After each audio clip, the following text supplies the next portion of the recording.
ಹೊಸ industrial ಪಾಲಿಸಿಯಲ್ಲಿ production ಲಿಂಕ್ಸ್ಡ್ incentives ಅಂದರೆ ನೀವು ಪ್ರೊಡಕ್ಷನ್ ಮೇಲೆ ನೀವು ಇನ್ಸೆಂಟಿವ್ ಕ್ಲೇಮ್ ಮಾಡ್ಬೋದು, ಅಥವಾ ಕ್ಯಾಪಿಟಲ್ ನಿಮ್ಮದು ಬಂಡವಾಳ ಮೇಲೆ ನೀವು ಇನ್ಸೆಂಟಿವ್ಸ್ ಕೇಳ್ಬೋದು. ಪ್ರಮುಖವಾಗಿ ಈಗ ಆರ್ಟಿಫಿಷಿಯಲ್ ಇಂಟೆಲಿಜೆನ್ಸ್ ಅದೆಲ್ಲನೂ ಕೂಡ ಈ ಜಾಬ್ಸನ್ನು ಡಿಸ್ರಪ್ಟ್ ಮಾಡೋದ್ರಿಂದ, ಅಂದರೆ ಈ ಉದ್ಯೋಗವನ್ನು ಕಡಿಮೆ ಮಾಡೋದ್ರಿಂದ ನಾವು ಉದ್ಯೋಗ ಯಾರು ಕೊಡ್ತಾರೆ ಎಂಪ್ಲಾಯ್ಮೆಂಟ್ಗೆ ಇನ್ಸೆಂಟಿವ್ಸ್ ಕೊಡ್ತಾಯಿದ್ದೀವಿ.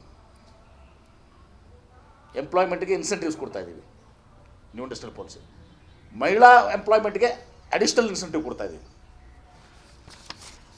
ಸೊ ಅದು ಅಲ್ಲದೆ ನಾವು ಈಗಾಗಲೇ ನಮ್ಮಲ್ಲಿ ಏನಾಗಿದೆ, ಬಿಯಾಂಡ್ ಬೆಂಗಳೂರು ಅರ್ಬನ್ಗೆ ಇನ್ಸೆಂಟಿವ್ ಇಲ್ಲ, ರಿಯಾಯಿತಿಗಳಿಲ್ಲ, ಕನ್ಸೆಷನ್ಸ್ ಇಲ್ಲ.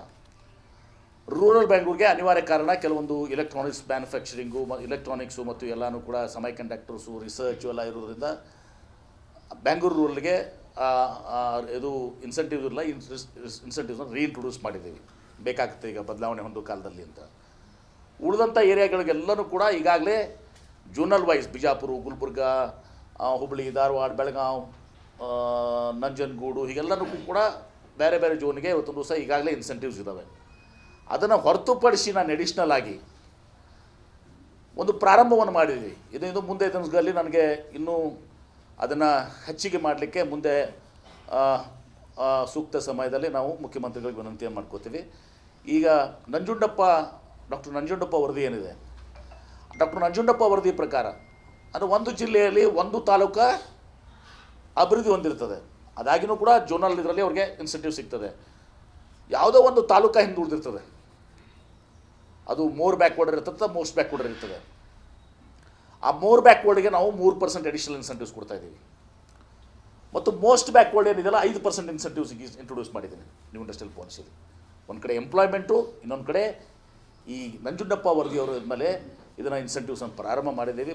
ಮುಂದೆ ಬರುವಂಥ ದಿವಸಗಳಲ್ಲಿ ಇನ್ನೂ ಹೆಚ್ಚಿಗೆ ಮಾಡಲಿಕ್ಕೆ ಭಾಳಷ್ಟು ವಿಚಾರಗಳಿದ್ದಾವೆ. ಅದನ್ನು ಚರ್ಚೆ ಮಾಡಿ ನಿರ್ಧಾರನ ಕೈಗೊಳ್ತೀವಿ. ಮತ್ತು ಸಿಂಗಲ್ ವಿಂಡೋ ಸಿಸ್ಟಮ್ ಅಂತ ತಂದಿದ್ದೀವಿ.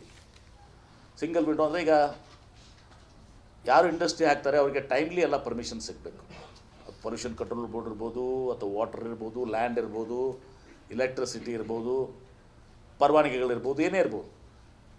ಅದು ಇಷ್ಟು ದಿವಸ 100 ದಿವಸ ಆಗ್ತಿತ್ತು ಅಂತ ತಿಳ್ಕೊಳ್ಳಿ ಅಂದಾಜು, ಅದನ್ನು 50 ದಿವಸಕ್ಕೆ ಕಡಿಮೆ ಮಾಡಬೇಕು. ಮತ್ತು ಒಂದೇ ಪೋರ್ಟಲ್ 130 ಇಲಾಖೆಗಳಿಗೆ ಲಿಂಕ್ ಮಾಡಿದ್ದೀವಿ. ಸೊ ಹೀಗಾಗಿ ಈ ಈಸ್ ಆಫ್ ಡೂಯಿಂಗ್ ಬಿಸ್ನೆಸ್ ಅಂತ ಅಂದರೆ ನಾವು ಉದ್ಯಮಗಳು ಪ್ರಾರಂಭ ಮಾಡಲಿಕ್ಕೆ ಸ್ನೇಹಿ ಆಗಿರಬೇಕು ವಾತಾವರಣ ಅಂಥೇಳಿ. ಆ ವಾತಾವರಣ ಸೃಷ್ಟಿ ಮಾಡಲಿಕ್ಕೆ ಮೈಕ್ರೋಸಾಫ್ಟಿಂದ ಆರ್ಟಿಫಿಷಿಯಲ್ ಇಂಟೆಲಿಜೆನ್ಸ್ ಒಳಗೊಂಡು ಸಿಂಪ್ಲಿಸ್ಟ್ ಆಗಿ ಒಂದೇ ಇದರಲ್ಲಿ ಎಲ್ಲ ರೆಗ್ಯುಲೇಷನ್ಸು, ಲಾಸು, ಕಾನೂನುಗಳು ಎಲ್ಲನೂ ಕೂಡ ಪರವಾನಗಿಗಳನ್ನು ತಂದು ಇದು ಮಾಡಿ ಮತ್ತು ಎಲ್ಲ ಡಿಪಾರ್ಟ್ಮೆಂಟ್ಗಳಿಗೆ ಕನೆಕ್ಟ್ ಮಾಡಿ ಇವತ್ತು ಸಹ ಒಂದು ಸಿಂಗಲ್ ವಿಂಡೋನ ತಂದಿದ್ದೀವಿ. ಇವತ್ತು ನಾವು ಭಾಳಷ್ಟು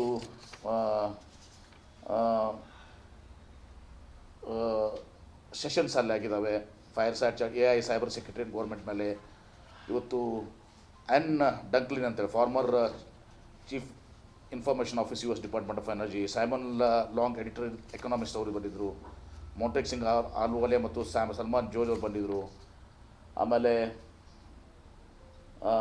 ಯಂಗ್ ಇನೋವೇಟರ್ಸ್ ಶೇಪಿಂಗ್ ಇಂಡಿಯಾ ಅಂದರೆ ಇದರಲ್ಲಿ ಪಾರ್ಕ್ ಜಿಂದಾಲು, ಜೈ ಕೋಚಾಕು, ಸುಜಾನ್ ಮುತೂಟು ಹೀಗೆ ಮತ್ತು ನಿಖಿಲ್ ಕಾಮತ್ತು ಅವರೆಲ್ಲ ಕೂಡ ಮಾಡಿದರು. ಆಮೇಲೆ ಫ್ಯೂಚರ್ ಆಫ್ ಇನೋವೇಷನ್ ಎಕ್ಸ್ಪೋ ಅಂತ ಒಂದು ಎಕ್ಸ್ಪೋನು ಕೂಡ ಆಯಿತು. ಅಲ್ಲಿ GE Healthcare, Lam Research, Toyota, Honeywell, Flying Wedge, Bellatrix, ಸ್ಕೈವರ್ ಹೀಗೆಲ್ಲನೂ ಕೂಡ ಇದು ಮಾಡಿದರು. ಆಮೇಲೆ SMEಗಳು ಭಾಳ ಮಹತ್ವ, ಈ ಮಧ್ಯಮ ಕೈಗಾರಿಕೆಗಳ, ಸಣ್ಣ ಮತ್ತು ಮಧ್ಯಮ ಕೈಗಾರಿಕೆ ಭಾಳ ಮಹತ್ವ ವಹಿಸ್ಕೋತವೆ. SMEಗಳಿಗೆ ನಾವು SME ಕನೆಕ್ಟ್ ಅಂತ ಒಂದು ಕಾರ್ಯಕ್ರಮ ಮಾಡಿದ್ದೀವಿ. ಅದರಲ್ಲಿ 2,000 ಸ್ಮಾಲ್ ಸ್ಕೇಲ್ ಇಂಡಸ್ಟ್ರೀಸ್ಗೆ ನಾವು ಮ್ಯಾನುಫ್ಯಾಕ್ಚರಿಂಗ್ 4.0ಗೆ ಅವ್ರಿಗೆ ಟ್ರೈನ್ ಮಾಡಿ ಅವರಿಗೆ ಶಕ್ತಿಯನ್ನು ತುಂಬುವಂಥದ್ದು ಮಾಡ್ತಾಯಿದ್ದೀವಿ. ಅಂದರೆ ಬದಲಾವಣೆ ಹೊಂದಲಿಕ್ಕೆ ಅವ್ರಿಗೆ ಒಂದು ಇದು ಮಾಡಬೇಕು ಅಂತ ಹೇಳಿದ್ದೀವಿ. ಆಮೇಲೆ ಅವಾರ್ಡ್ಸ್ ಕೊಟ್ಟಿದ್ದೀನಿ, ಈಗಾಗಲೇ ಹೇಳಿದ್ದೀನಿ. ಆಮೇಲೆ ನಾವು ವೆಂಚುರೈಸ್ ಅಂತ ಸ್ಟಾರ್ಟಪ್ ಕ್ಯಾಪಿಟಲ್ ಕರ್ನಾಟಕ ಏನು, ಆ ಸ್ಟಾರ್ಟಪ್ ಇದರಲ್ಲಿ ನಾವು ಒಂದು ಚಾಲೆಂಜನ್ನು ಮಾಡಿ $3 ಲಕ್ಷ ಏರೋಸ್ಪೇಸ್ ಆ್ಯಂಡ್ ಡಿಫೆನ್ಸ್ನಲ್ಲಿ, $1 ಲಕ್ಷ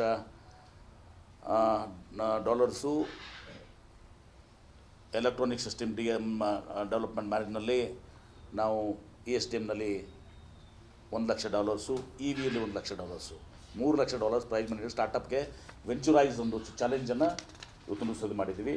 ಅದಕ್ಕೆ ಅವಾರ್ಡ್ಸನ್ನು ಕೂಡ ಕೊಟ್ಟಿದ್ದೀವಿ. SME ಅವಾರ್ಡ್ಸ್ ಕೊಟ್ಟಿದ್ದೀವಿ. ಡಿಸ್ಟ್ರಿಕ್ಟ್ ವೈಸ್ ಇವತ್ತು ದಿವಸ ಎಲ್ಲರಿಗೂ ಕೂಡ ಯಾರ್ಯಾರು ಮಾಡಿದ್ರೆ ಅವ್ರಿಗೆ ಅವಾರ್ಡ್ಸನ್ನು ಕೊಟ್ಟಿದ್ದೀವಿ SMEದರಲ್ಲಿ.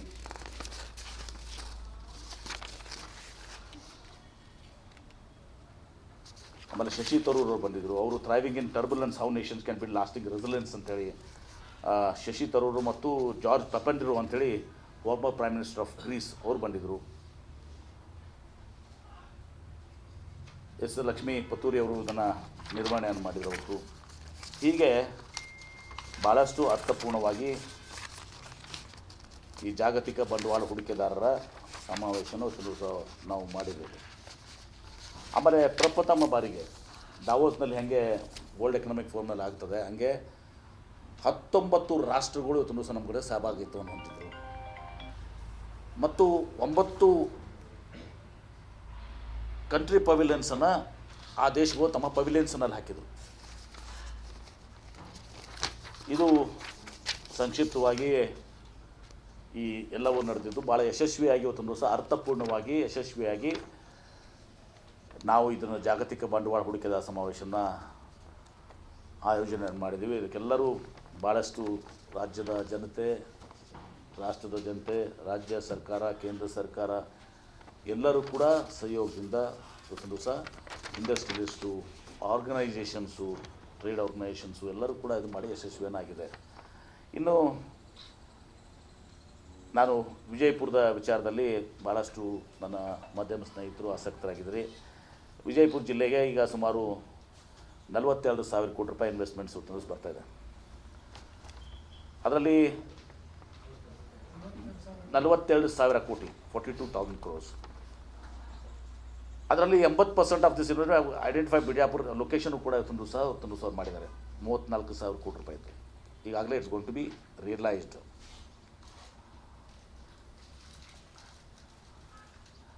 MOUs ಏನು ನಾವು ಸೈನ್ ಮಾಡಿದ್ವಿ. ಒಂದು ಸುಜ್ಲಾನ್ ಎನರ್ಜಿ ಇದು ವರ್ಲ್ಡ್ ಲೀಡರ್ಸು ಅಲ್ಲಿ ವಿಂಡ್ ಎನರ್ಜಿದಲ್ಲಿ. ಅವರು ಒಟ್ಟು development of 3,000 megawatt of wind power projects, renewable business unit factory ಅಂದರೆ ಇದು ಬ್ಲೇಡ್ಸ್ ಮ್ಯಾನುಫ್ಯಾಕ್ಚರಿಂಗ್ ಮಾಡ್ತಾರೆ. ಪ್ಲಸ್ ಎಲ್ಲ ವಿಂಡ್ ಇದನ್ನು ಇದು ಮಾಡಿಕೊಂಡು ಸುಮಾರು 21,950 ಕೋಟಿ ರೂಪಾಯಿ ಇದು ಮಾಡ್ತಾರೆ. ಮತ್ತು ಪ್ರಮುಖವಾಗಿ ಆ ಬ್ಲೇಡ್ ಫ್ಯಾಕ್ಟ್ರಿಗೆ ಭಾಳ ಒಂದು 500 ಕೋಟಿ 600 ಕೋಟಿ ಆಗ್ಬೋದು ಅಷ್ಟೇ. ಇವರೇನು ವಿಂಡ್ ಬಿಲ್ ಅದು ಮಾಡ್ಕೊಂಡು ಜನರೇಟ್ ಮಾಡ್ತಾರೆ. ಸುಮಾರು 4,200 ಜನರಿಗೆ ಉದ್ಯೋಗ ಕೊಡ್ತಾರೆ. ಕಾಂಪ್ರಿಹೆನ್ಸಿವ್ ಆಗಿ ಇವತ್ತು ಸಹ 4,200 crores. ಸುಜ್ಲಾನ್ ಎನರ್ಜಿ ಲಿಮಿಟೆಡ್ 21,950 ಕೋಟಿ ರೂಪಾಯಿ 4,200 ಜನರಿಗೆ ಉದ್ಯೋಗ ಕೊಡ್ತಾರೆ. ಮೆಲ್ಸ್ಟಾರ್ ಏವಿಯೇಷನ್ಸ್ ಟೆಕ್ ಪಾರ್ಕ್ ಲಿಮಿಟೆಡ್ ಇದು ನಮ್ಮ ಯುವಕರಿಗೆ ನಮ್ಮ ಇದರಲ್ಲಿ ಫ್ಲೈಟ್ ಟ್ರೈನಿಂಗ್ ಆರ್ಗನೈಜೇಷನನ್ನು ಯೂಸ್ ಮಾಡ್ತಾರೆ. ಇಲ್ಲಿ ಉದ್ಯೋಗ ಸೃಷ್ಟಿ ಆಗುತ್ತೆ. ಅದರಿಂದ ಸುಮಾರು ಎಂಪ್ಲಾಯ್ಮೆಂಟು 100 ಜನಕ್ಕೆ, ಯಾಕೆಂದರೆ 300 ಕೋಟಿ ಅವರು ಇನ್ವೆಸ್ಟ್ಮೆಂಟ್ ಮಾಡ್ತಾ ಇದ್ದಾರೆ. ಇನ್ನೊಂದು ಕೂಡ ನನ್ನ ಜೊತೆ ಮಾತನಾಡ್ತಾ ಇದ್ದಾರೆ. ಒಂದು ಫ್ಲೈಟ್ ಇದು ನಿಮ್ಮ ಏನಂತಾರೆ ಪೈಲಟ್ ಟ್ರೈನಿಂಗ್ ಸ್ಕೂಲ್ಸ್ಗೆ ಕೂಡ ನನ್ನ ಜೊತೆ ಮಾತನಾಡ್ತಾ ಇದ್ದಾರೆ. ನಿನ್ನೆ ಮಾತನಾಡೋಣ ಅದು ಕೂಡ ಇವತ್ತೊಂದು ದಿವಸ ಇಲ್ಲಿ ವಿಜಯಪುರ್ಗೆ. ಅಂದರೆ ನಮ್ಮ ಮಕ್ಕಳು ಕೂಡ ಇವತ್ತು ಪೈಲಟ್ಸ್ ಆಗಿ ಇವತ್ತೊಂದು ದಿವಸ ಏವಿಯೇಷನ್ ಸೆಕ್ಟರಲ್ಲಿ, ಯಾಕಂದ್ರೆ ನಮ್ಮದು ಸೆಕ್ಟರ್ನಲ್ಲಿ ಏವಿಯೇಷನ್ ಸೆಕ್ಟರ್ನಲ್ಲಿ ಭಾರತ ದೇಶಕ್ಕೆ 65% ಕಾಂಟ್ರಿಬ್ಯೂಷನ್ ನಮ್ಮದಿದೆ. ಏರೋಸ್ಪೇಸ್ ಆ್ಯಂಡ್ ಡಿಫೆನ್ಸ್ನಲ್ಲಿ 65% ಕಾಂಟ್ರಿಬ್ಯೂಷನ್ ಕರ್ನಾಟಕ ರಾಜ್ಯದಿದೆ ದೇಶಕ್ಕೆ. ಜಗತ್ತಿನಲ್ಲಿ 3ನೇ ಇಕೋ ಸಿಸ್ಟಮ್ ನಾವಿದ್ದೀವಿ, 3rd ಲಾರ್ಜೆಸ್ಟ್ ಇಕೋ ಇದು ಇನ್ ದ ವರ್ಲ್ಡ್. ಹೀಗಾಗಿ ಅಲ್ಲಿ ಅದನ್ನು ಒಂದು ಕೂಡ ಇದಾಗ್ತದೆ. ಮತ್ತು Renaissance Solar and Electronics Materials Manufacturing Private Limited ಅವರು ಸೋಲಾರ್ ಅನ್ಗಾಡ್ಸ್ ವೇಫರ್ಸನ್ನು ತಯಾರು ಮಾಡ್ತಾರೆ. ಅವರು 5,000 ಕೋಟಿ ರೂಪಾಯಿನ ಇನ್ವೆಸ್ಟ್ ಮಾಡ್ತಾ ಇದ್ದಾರೆ. 1,300 ಜನಕ್ಕೆ ಎಂಪ್ಲಾಯ್ಮೆಂಟ್ ಕೊಡ್ತಾ ಇದ್ದಾರೆ. ನಿಮ್ಮ ಕಾಪಿ ಕೊಡ್ತೀನಿ ಇದನ್ನು. ಆಮೇಲೆ ವಿಂಗ್ಸ್ ಇದು ಭಾಳ ಇಂಪಾರ್ಟೆಂಟ್. ವಿಂಗ್ಸ್ ಅಂದರೆ ವಿಂಗ್ಸ್ ಅಗ್ರಿಕಲ್ಚರ್ ಪ್ರೈವೇಟ್ ಲಿಮಿಟೆಡ್. ಇದು ನಾನು ಹಿಂದೆ ನಿಮ್ಗೊಮ್ಮೆ ಹೇಳಿದ್ದೆ ವಿಟೇರಾ ಅಂಥೇಳಿ. ಈ ಪಲ್ಸಸ್ ಇದರಲ್ಲಿ ಎಲ್ಲನೂ ಕೂಡ ಭಾಳ global leaders, number 1 in the world. ಅಂದರೆ ನಿಮ್ಮದೆಲ್ಲ ಈ ತೊಗರಿ ಗಿಗರಿ ಏನು ಬೇಳೆ ಕಾಳುಗಳು ಎಲ್ಲದಕ್ಕೂ ಕೂಡ ಭಾಳ ದೊಡ್ಡ ರೈತರಿಗೆ ಆಗುವಂಥದ್ದು. ಇದು ಭಾಳ ದೊಡ್ಡ ಇಂಪಾರ್ಟೆಂಟ್. ಇದು ಅವರು ಅಗ್ರಿಕಲ್ಚರ್ ಪ್ರೊಸೆಸಿಂಗ್ ಪ್ಲ್ಯಾಂಟನ್ನು ಹಾಕ್ತಾರೆ. ನಮ್ಮ ತೊಗರಿ ಗಿಗರಿದೇನು ಜನ ಇವತ್ತು ನಾವು ಇದು ಮಾಡ್ತಾಯಿದ್ರಲ್ಲ ಅವರಿಗೆಲ್ಲ ಭಾಳ ಒಂದು ಒಳ್ಳೆ ಟಾಪ್ ಮಾರ್ಕೆಟ್ ವರ್ಲ್ಡ್ ಮಾರ್ಕೆಟ್ ಅವ್ರನ್ನ ಸಿಗ್ತದೆ. ಉಳಿದ ಪಲ್ಸಸ್ ಎಲ್ಲನೂ ಕೂಡ ಸಿಗ್ತದೆ.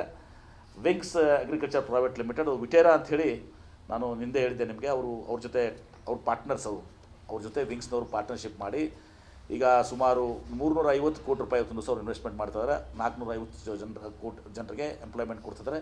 ಇದೆಲ್ಲದಕ್ಕೂ ಹೆಚ್ಚಿಗಾಗಿ ರೈತರಿಗೆ ಇದು ಒಂದು ಕಲ್ಪವೃಕ್ಷ ಆಗಿ ಇವತ್ತು ಸಹ ಪರಿವರ್ತನೆ ಆಗ್ತದೆ. ಅಂದರೆ ಏನಾಗಿದೆ, ಲೋಕಲ್ ಮಾರ್ಕೆಟ್ನಾಗ ಇಂಟರ್ನ್ಯಾಷನಲ್ ಮಾರ್ಕೆಟ್ಗೆ ಅವ್ರಿಗೆಲ್ಲ ಇರಬೇಕಾಗುತ್ತಲ್ಲ, ಅನ್ನ ತೊಗರಿ ಗಿಗ್ರಿ ಎಲ್ಲ ಇರ್ತವೆ, ಅದಕ್ಕೆ ಇದು ಮಾಡ್ತದೆ. ನಾನು ಭಾಳ ಪರ್ಟಿಕ್ಯುಲರ್ ಇದೆ ಅದಕ್ಕೆ. ಯಾಕೆ ನಮಗೆ ತೊಗರಿ ಗಿಗ್ರಿ ಭಾಳಷ್ಟು ರೈತರು ಬೆಲೆ ಸಲುವಾಗೆಲ್ಲ ಇದು ಮಾಡ್ತಾಯಿದ್ರು. ಅದಕ್ಕೆ ಆ ವಿಟೇರ ಅವ್ರು ಗುಲ್ಬರ್ಗ ಮತ್ತು ಬಿಜಾಪುರ ಎರಡು ಇಟ್ಕೊಂಡಿದ್ರು. ನಾನು ನಥಿಂಗ್ ಡೂಯಿಂಗ್ ಅಂತ ಬಿಜಾಪುರಕ್ಕೆ ಇಲ್ಲೇ ಇರ್ಬೇಕಂತ ಹೇಳಿ ಅಲ್ಲಿದು ಯಾವ್ದು ಗುಲ್ಬರ್ಗ ಅದು ಇಲ್ಲೇ ಬರ್ತಾರೆ. ನಮ್ಮ ರೀಜನ್ ಬಿಜಾಪುರಕ್ಕೆ ಅಷ್ಟೇ ಅಲ್ಲ, ಈ ರೀಜನ್ಗೆ ಏನಿದೆಲ್ಲ ತೊಗರಿ ಗಿಗ್ರಿ ಇದು ಮಾಡೋದಕ್ಕೆ ಅನುಕೂಲ ಇವತ್ತು ಸಹ ಆಗ್ತದೆ. ಆಮೇಲೆ Hexa climate solutions private limited 1000 megawatt of solar ಮತ್ತು ವಿಂಡ್ ಎನರ್ಜಿ ಮತ್ತು ಬ್ಯಾಟ್ರಿ ಎನರ್ಜಿ ಸ್ಟೋರೇಜ್ ಸಿಸ್ಟಮ್ಸ್ ಮಾಡ್ತಾರೆ. 8,000 ಕೋಟಿ ರೂಪಾಯಿ ಇನ್ವೆಸ್ಟ್ ಮಾಡ್ತಾರೆ. 200 ಜನಕ್ಕೆ ಅವರು ಎಂಪ್ಲಾಯ್ಮೆಂಟ್ ಮಾಡ್ತಾರೆ. ಇದು ಸಂಕ್ಷಿಪ್ತವಾಗಿ ಇದು ಕಾಪಿ ಕೊಡ್ತೀನಿ ನಿಮಗೆ. ಇದು ಪ್ರಾರಂಭ. ನನ್ನ ಅವಧಿಯಲ್ಲಿ ನಾನು ವಿಚಾರ ಮಾಡಿದ್ದೀನಿ ವಿಜಯಪುರ ಜಿಲ್ಲೆಗೆ ಸ್ವಲ್ಪ ಅಲ್ಪ ಒಂದು ಕಾಣಿಕೆ ಏನಾದರೂ ಕೊಡಬೇಕು ನಾನು ಉತ್ತರ ಕರ್ನಾಟಕಕ್ಕೆ, ಬಿಯಾಂಡ್ ಬೆಂಗಳೂರಿಗೆ, ಮತ್ತು ಸ್ವಾರ್ಥ ಇದ್ದೇ ಇರ್ತದೆ ಬಿಜಾಪುರ ಜಿಲ್ಲೆಗೆ, ಅದ್ರಿಗೆ ಯಾವ್ದು ಮಾತಿಲ್ಲ. ಬಿಜಾಪುರ ಜಿಲ್ಲೆಗೆ ನನ್ನ ಅವಧಿಯಲ್ಲಿ ಅಟ್ಲೀಸ್ಟ್ 1 ಲಕ್ಷ ಕೋಟಿ ರೂಪಾಯಿ ಇನ್ವೆಸ್ಟ್ಮೆಂಟ್ ಬರಬೇಕು. ಈಗ ಏನು ನಾವು ಸುಮಾರು ಎಂಪ್ಲಾಯ್ಮೆಂಟ್ ಇದೆ, ಆ ಎಂಪ್ಲಾಯ್ಮೆಂಟ್ ಏನಿದೆ ಸುಮಾರು ಕನಿಷ್ಠ ಪಕ್ಷ ಒಂದು 10-15 ಸಾವಿರ ಮಕ್ಕಳಿಗೆ ಇವತ್ತೊಂದು ಸಹ ಉದ್ಯೋಗ ಸಿಗಬೇಕು. ಇದು ಮಿನಿಮಮ್ ಟಾರ್ಗೆಟ್ ಇಟ್ಕೊಂಡಿದ್ದೀನಿ ನಾನು. ಮಿನಿಮಮ್ 1 ಲಕ್ಷ ಕೋಟಿ, ಒಂದು 15,000 ಜನಕ್ಕೆ ಎಂಪ್ಲಾಯ್ಮೆಂಟ್ ಸಿಗಬೇಕು ಅಂಥೇಳಿ. ನೋಡೋಣ ಅದು ಹೆಂಗೆ ಕಾಲ ಬರ್ತದೆ. ಇನ್ನೂ ಹೆಚ್ಚಿಗೆ ಆದರೆ ಹೆಚ್ಚಿಗೆ ಇನ್ವೆಸ್ಟ್ಮೆಂಟ್ಸ್ ತರಲಿಕ್ಕೆ ಆ ಪ್ರಯತ್ನವನ್ನು ಮಾಡ್ತೀವಿ.